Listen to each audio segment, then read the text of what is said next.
جس گھر میں ایک بے نمازی ہوتا ہے، اور فرمایا اس گھر سے برکت بھی اٹھا لی جاتی ہے جس گھر میں بے نمازی ہوتا ہے۔ میرے کریم آقا علیہ الصلوۃ والسلام نے فرمایا جو بے نمازی ہوتا ہے اس کے چہرے سے نور بھی ختم کر دیا جاتا ہے۔ یا ایھا الذین آمنوا صلوا علیہ وسلموا تسلیما۔ الصلاۃ والسلام علیک یا رسول اللہ وعلی آلک وصحبہ حبیب اللہ۔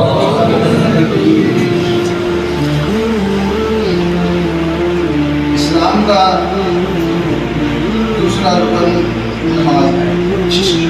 آپ نماز کی فضیلت کا اندازہ اس بات سے لگا لیں کہ اللہ رب العزت نے قرآن مجید کے اندر 700 سے زائد مرتبہ نماز کا ذکر فرمایا۔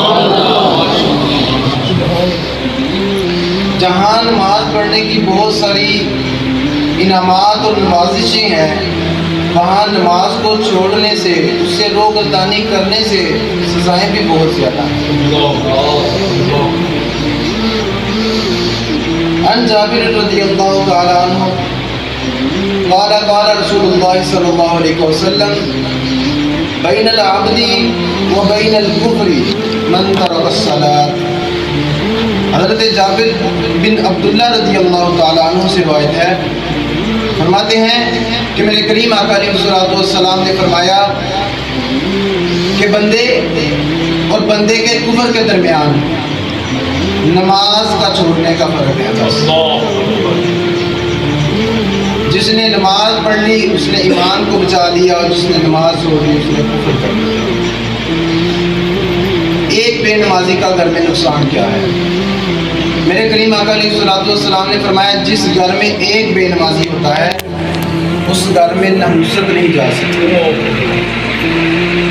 اس گھر میں لڑائی جھگڑا نہیں ختم ہو سکتا، اور فرمایا اس گھر میں بھوک بھی نہیں ختم ہو سکتی جس گھر میں ایک بے نمازی ہوتا ہے، اور فرمایا اس گھر سے برکت بھی اٹھا لی جاتی ہے جس گھر میں بے نمازی ہوتا ہے۔ میرے کریم آقا علیہ الصلوۃ والسلام نے فرمایا جو بے نمازی ہوتا ہے اس کے چہرے سے نور بھی ختم کر دیا جاتا ہے۔ تو آئیے اپنی زندگی کا معمول بنائیے کہ ہم دن میں 5 مرتبہ تو اللہ کے گھر میں آ سکتے ہیں، اس کی بارگاہ میں 2 چند منٹ سجدے تو کر سکتے ہیں۔